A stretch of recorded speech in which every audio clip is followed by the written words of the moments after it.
I woke up with the sunrise in Ormond Beach, Florida, ecstatic to be back in the Sunshine State for my family's annual week at New Smyrna Beach. Rising in Ormond meant to drive along the beautiful Tomoko River Basin was in store, which led me to the Old Dixie Highway. What's really a slow-paced, two-lane road hugs the Bullow Creek, making an incredibly scenic hideaway through the land remembered. The creek spills into the Halifax River, what is ultimately the intercoastal waterway that sits a mere 2,000 feet from the Atlantic Ocean here in Ormond. While the beachside barrier island is fun, the mainland marshes feel otherworldly on a morning like this. The Tomoko River Basin is the only place I can count on to provide sightings of the roseate spoonbill, one of Florida's most recognizable birds. Being much less sneaky than I thought I was, however, I managed to scare off just about every animal within a 50-yard radius.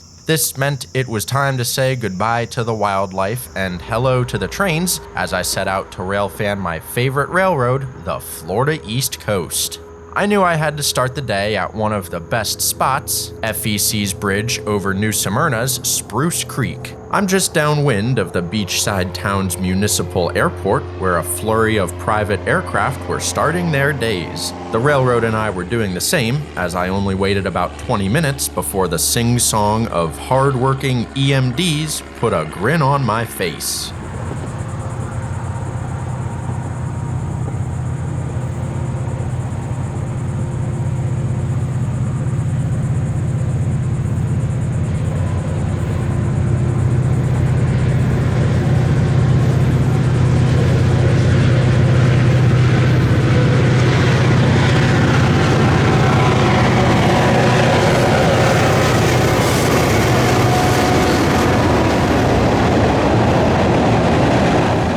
How incredible! If you know me, you know that the FEC's Pink Ladies are two of my all-time favorite locomotives, and I quite literally could not have asked for a better engine on the point of my first train back on the East Coast. Although there have been a lot of changes at FEC since I've moved out of state, the morning rush of northbounds through New Smyrna remains a constant and clearly still provides excellent rail fanning opportunity.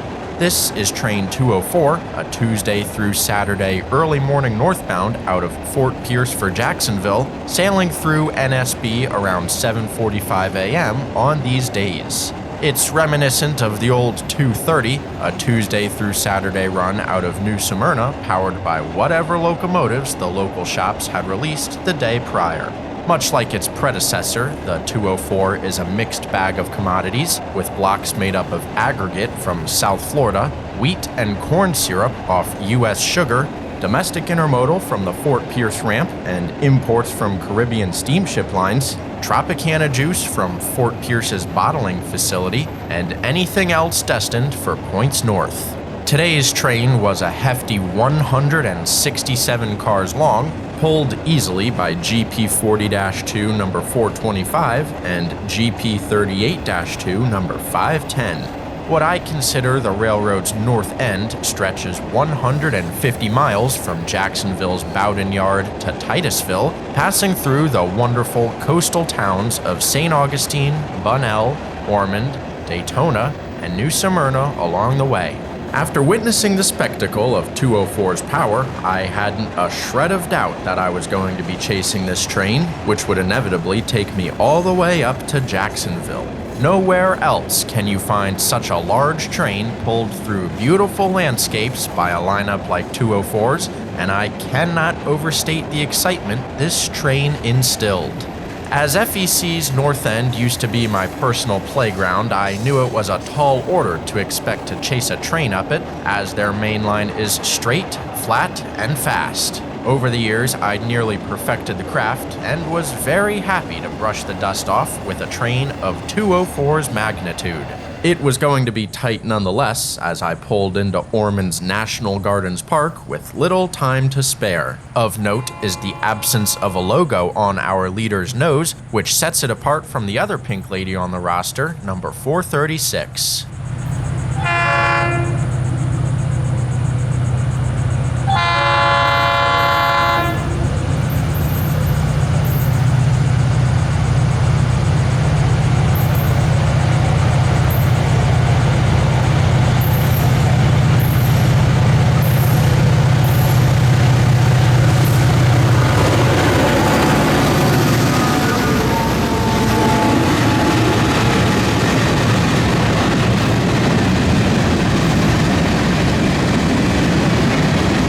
Ducking under Interstate 95, it is in Ormond that FEC begins a swing inland, leaving the marshy beach towns for some lush Florida forestry.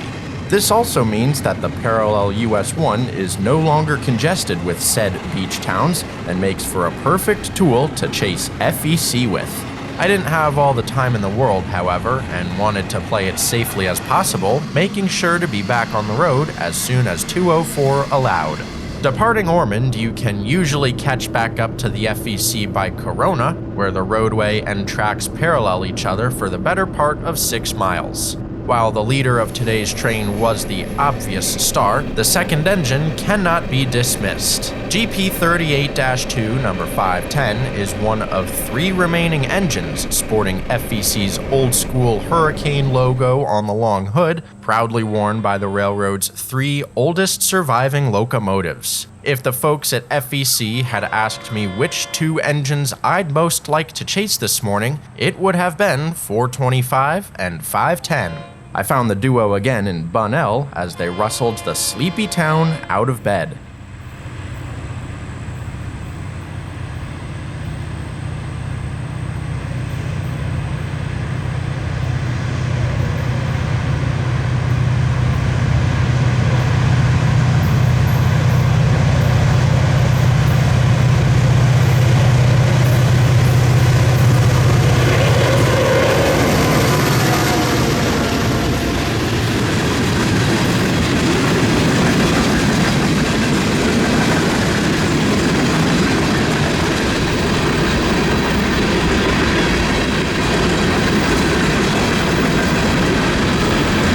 Bunnell is a quaint town, perfectly situated for the eager train chaser. The last time I passed through was when my dad and I chased SD40-2 number 709 leading 228, yet another awesome train produced by the FEC. One of the aspects I enjoy about railfanning FEC is the wild assortment of blocks on their trains. Of 204s, I was most fascinated by that of tropical shipping, with loaded reefer containers from the Caribbean topped by empty flat racks. These odd-looking contraptions are used to ship out-of-gauge cargo, in other words, anything that won't fit in a container. I've seen these used for international shipments of tractors, oil rigs, and even locomotive engines, and am curious as to what Tropical will use theirs for.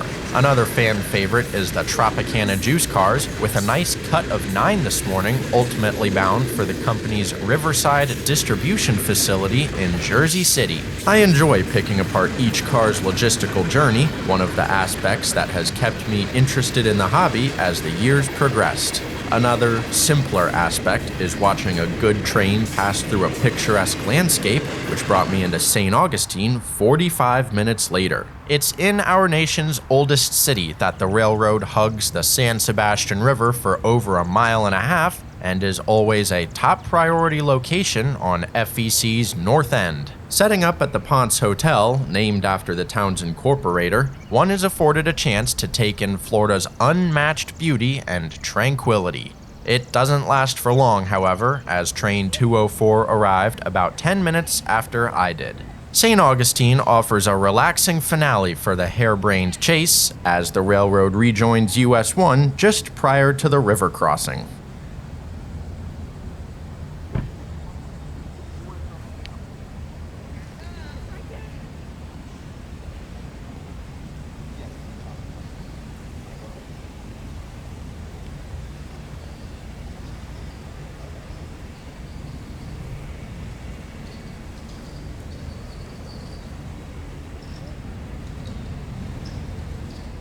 Being America's oldest city, St. Augustine is an extremely historic one, largely due to the FEC. Just behind 425, the campus of Flagler College rises in the background, named for the visionary who turned dozens of varied gauge, segmented railroads into today's Florida East Coast Railway. Homage is paid to Henry Flagler up and down Florida, as he is credited for turning South Florida into the economic powerhouse it is today. FEC was once headquartered on campus, with the school's parking garage still bearing company markings. It's truly special to be able to take in the history and beauty of St. Augustine with a train like 204.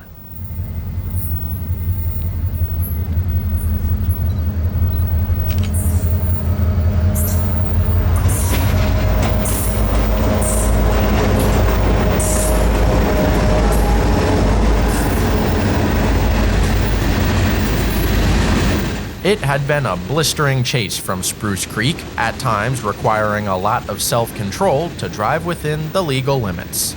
Chasing FEC is no small task, as I had driven nearly 80 miles between Spruce Creek and St. Augustine.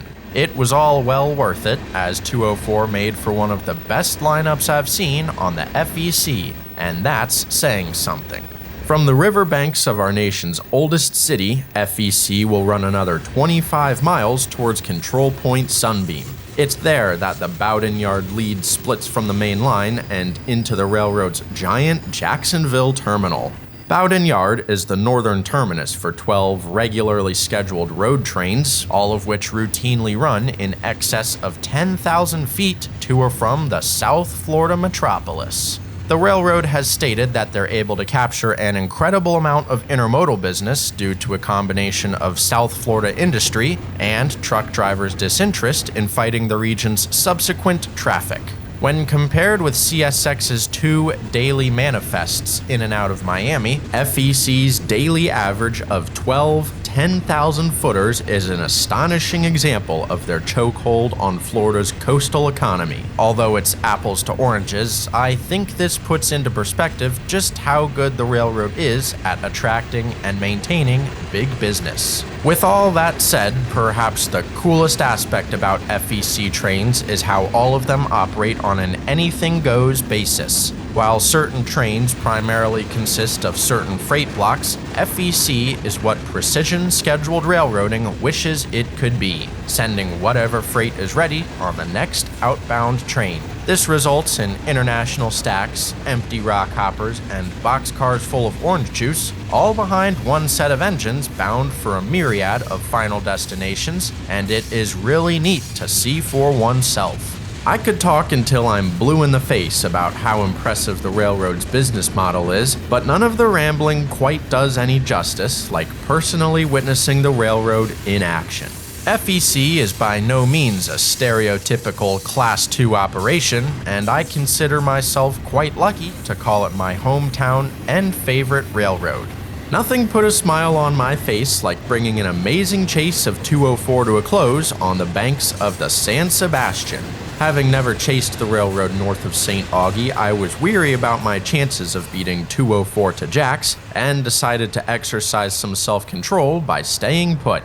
Usually operating under the premise of big risk equals big reward, this decision wasn't made without good reason, as there had been another northbound only miles behind 204 all morning. Only 19 minutes passed between 204's marker and the sound of another horn, as it was now train 202's turn in the spotlight.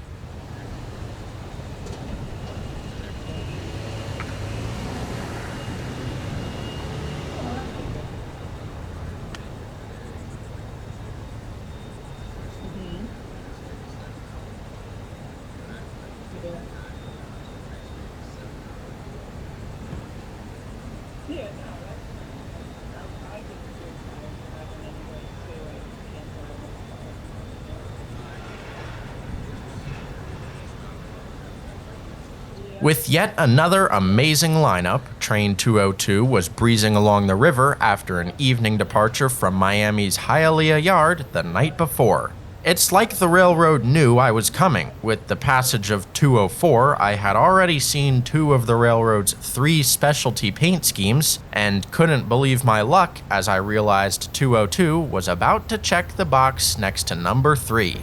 I had moved a couple yards up the tracks onto the Ponce's balcony overlooking the river, and am really psyched about how good this train looked snaking along it. Morning time never fails on the FEC's north end.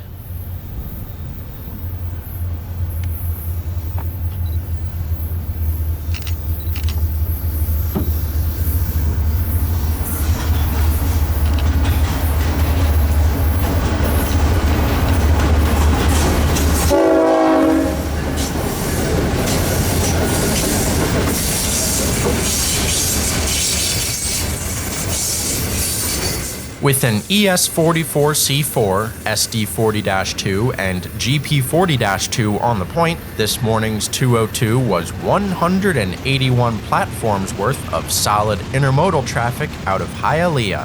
GP40-2 number 430 was of special interest, recently painted into an Honoring Our Veterans scheme by FEC's new owner, Grupo Mexico.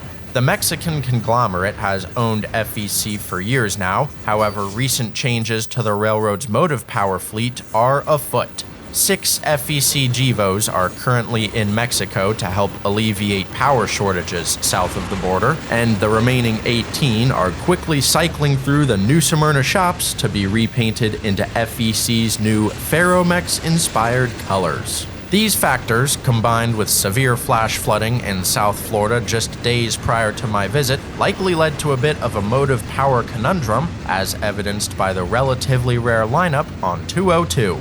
Prior to the send-offs and repaints, FEC had it good with 24 GEVOs providing more than enough muscle for the road trains, leaving the few remaining EMDs primarily assigned to local and extra duties. While Train 204 is an EMD mainstay, the colorful array of engines on 202 was a very pleasant surprise. Its train was just as colorful, with a large block of Seaboard marine containers coming out of Miami, making for the centerpiece. Since it's Saturday, I imagine most of these blue imports arrived seaside only a few days earlier, off any number of Seaboard's services from Ecuador, Guatemala, Honduras, Haiti, Jamaica, Panama, and Peru. In addition to loaded imports, much of these blue boxes are empty. Seaboard presses mass amounts of empty containers inland prior to hurricane season in order to absorb the shock of an inevitable shutdown in Miami, while business as usual continues to take place further from the shore. Numerous other Caribbean container ship services call on Miami and use FEC into jacks, such as those of Tote Maritime and Maersk, visible on today's 202. As opposed to loaded imports, the northbound domestic containers out of Miami are likely nearly all empty. By leaps and bounds, South Florida is a consumption market, swallowing millions of domestic containers yearly and almost always spitting them back out empty.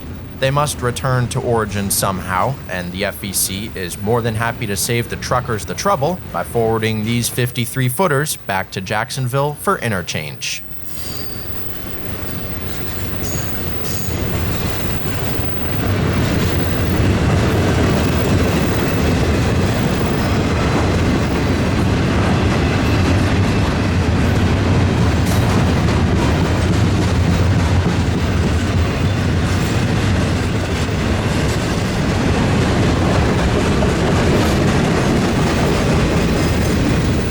While 202 passes, you can tell its rear marker has cleared the bridge as the engineer opens the throttle for the home run into Jacksonville.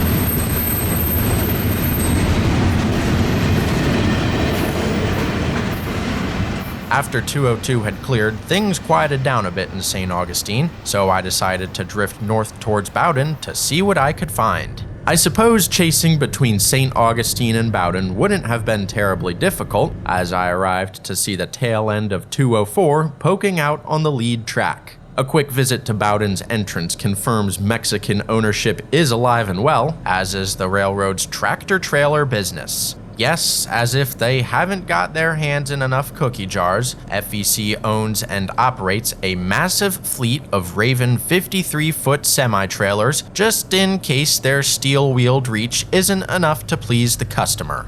While FEC has been known to allow rail fans within their Bowdoin yard, I try and stay out of the way of railroad operations as much as possible, so I decided to keep moving. This was, of course, a calculated move. Since 204 wasn't yarded yet, I knew 202 must still be waiting to gain entrance.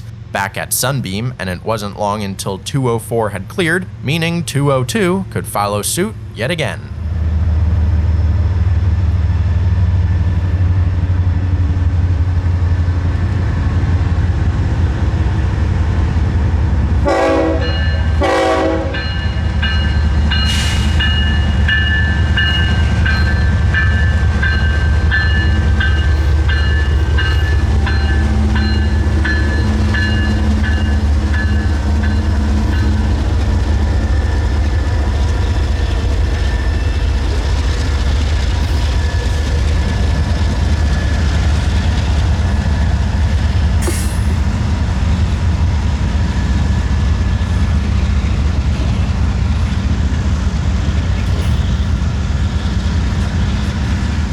GP40-2 number 430 was purchased by the FEC back in the 1980s and holds the distinction of being the railroad's first dynamic brake-equipped locomotive.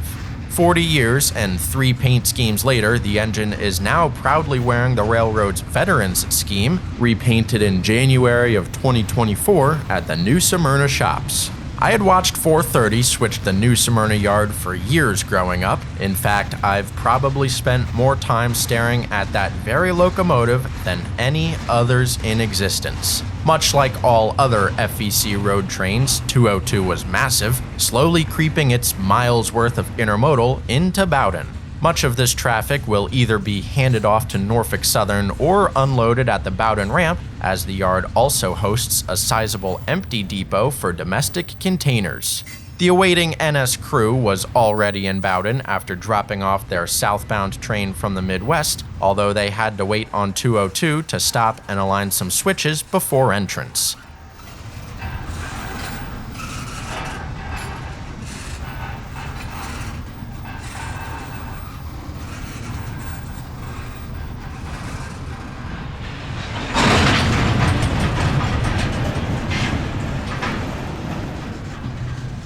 I've been watching trains my whole life, and the rattling sound of knuckle couplers slamming against each other still remains one of the coolest. And with that, I made my way back for New Smyrna and time at the beach with family. Driving from North Carolina the day before, I had certainly put some miles on the Tacoma, but still somehow beat the rest of the party to the beach. This, of course, meant I'd pass the time at the New Smyrna yard, where I got my first look at FEC's new Ferromex-esque paint scheme.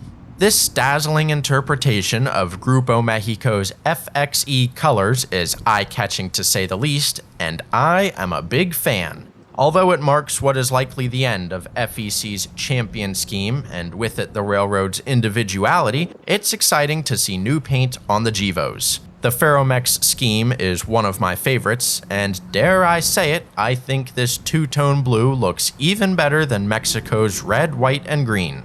ES44C4 number 815 was laying over in the New Smyrna yard after having been put on the ready track by the shop crew, and will likely take the next northbound into Jacksonville for redistribution into the railroad's power pool. Who knew when that was going to happen, but I had a fun week at the beach to attend and didn't want to wait any longer than I had to.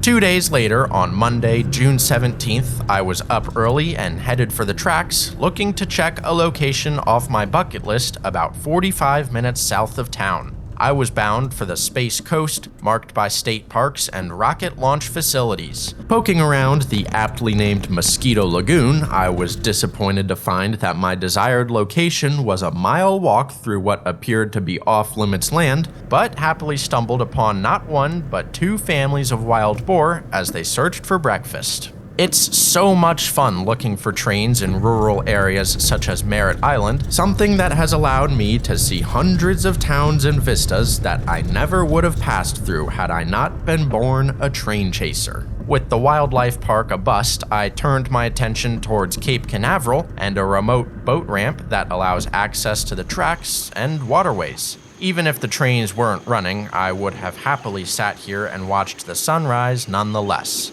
I'm looking across the Indian River to NASA's launch complex, an eerie sight that is heightened by the administration's railroad trestle. Although busy during the age of the space shuttle, this bridge hasn't been lowered in years, as it is used solely to transport rocket boosters on site for their trip into the deep unknown.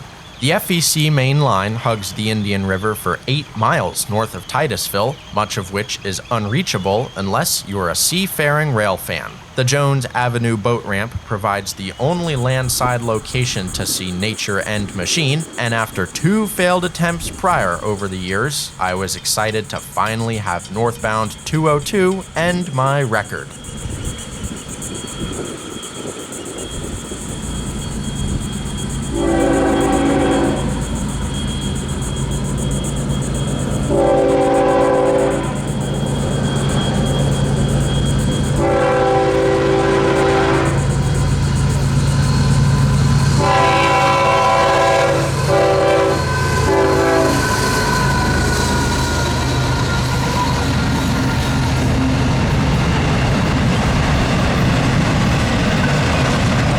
Titusville is a division point of the Florida East Coast, as it splits their north and south ends. The latter travels primarily through beachside suburban sprawl and is nearly impossible to chase trains through, identifiable by the double-track main line to accommodate Brightline and their high-speed intercity passenger service.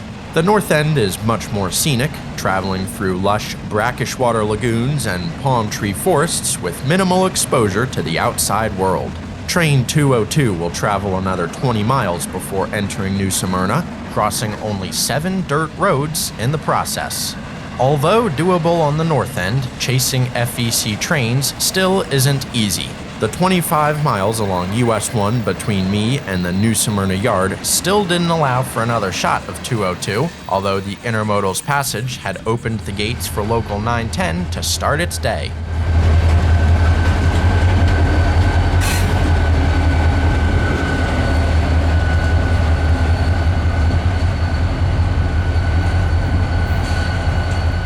With 910 signed on, it was time I did the same back at the condo, as the retro blue GP40-2 made the usual shove towards the tarmac facility. About 23 hours later, and my dad and I had ventured to one of our favorite places on the main line, right next to New Smyrna's municipal airport. A set of approach-lit signals stare down the straightaway, giving us good news as we arrived to some signal aspects. It was Train 204 again, rolling through town with the desirable lineup of old-school EMDs.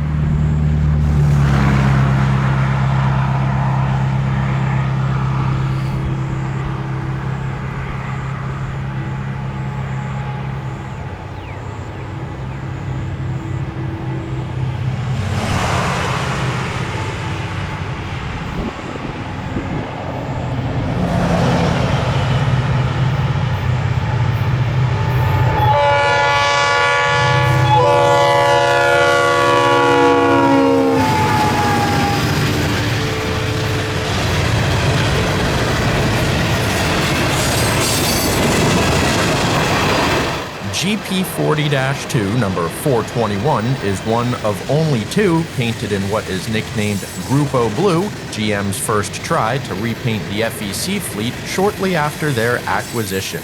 It's a sign of the times when lashed with Snoop-Nose SD40-2 number 720, which has been serving the railroad faithfully since the late 1990s. Originally built for the Union Pacific in 1977 and photographed with 2 of their DDA-40Xs, the 720 was part of 22 SD-40s purchased from the Class 1 to complement what was at the time an all 4-axle roster on the FEC. With 2 scrapped, 5 sold, and 8 placed out of service, the 720 is one of only 7 remaining active SD-40s on the East Coast, all of which sport the beautiful Champion paint scheme. The Champion colors were applied to FEC's passenger trains nearly 50 years ago, and it was resurrected in the 20-teens on the SD-40s that remained in service. We're lucky to have such a wonderful scheme on just as wonderful a railroad, and I dearly hope Grupo Mexico keeps these war wagons in the colors that suit them best.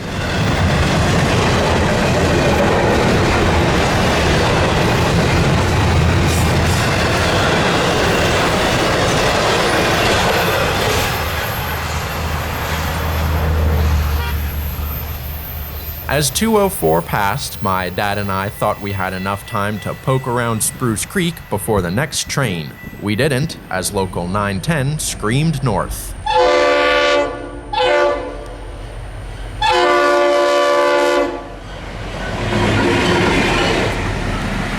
"910 is outrunning northbound 202 and its daily mix of hot Miami outbounds not far behind. We doubled back to the airport just in time as 202 blew for crossings to our south. Sunrise hours in New Smyrna is always a productive rail fanning window, as this was our 3rd train in 45 minutes.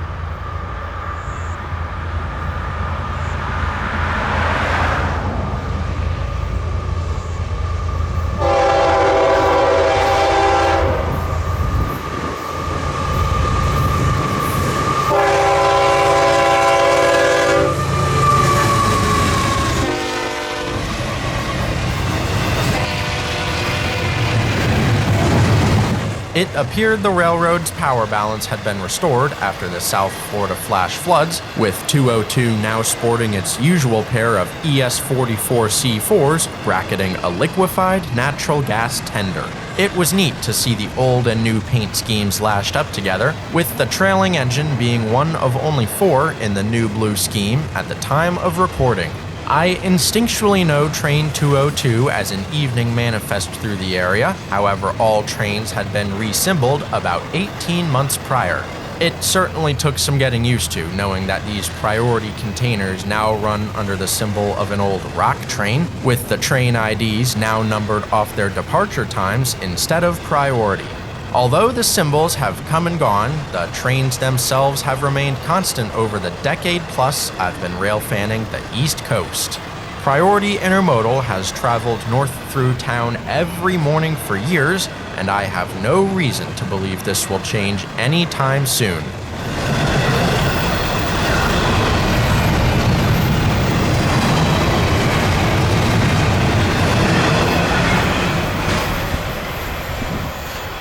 As 202 tore north, I realized something. Out of FEC's many paint schemes, 8 to be exact, I had seen all but one this week. I was about to go 8 for 8 the next day, as driving back to North Carolina meant a stop in Jacksonville to try my luck.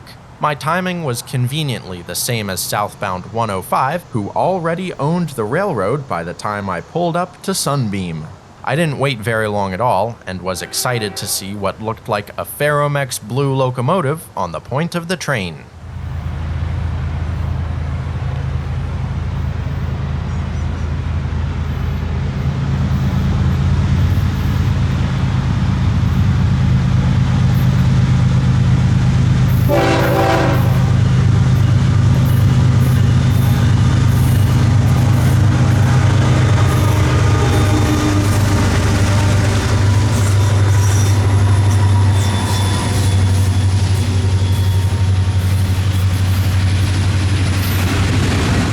And there I had it, an ES-44 in Ferromex Azul, a Champion SD-40-2, and a GP-40-2 in the standard blue and white, making for all 8 paint schemes across 7 trains. The fact that any Class 2 railroad has 8 paint schemes is so cool to me, let alone it being the FEC. Although their inactive SD-40s still wear UP yellow, I don't count them due to their removal from regular service. Train 105 is the hottest on FEC's system, leaving Bowdoin Yard at 1 p.m. Monday through Friday for Hialeah Yard in Miami. 105 had a nice assortment of power this afternoon as well, with all 3 of the railroad's locomotive types strutting their stuff. I could not believe my recent luck on the FEC, as I had pretty much seen it all. Thanks for railfanning with me today. I hope you enjoyed this fun FEC fashion show as much as I did.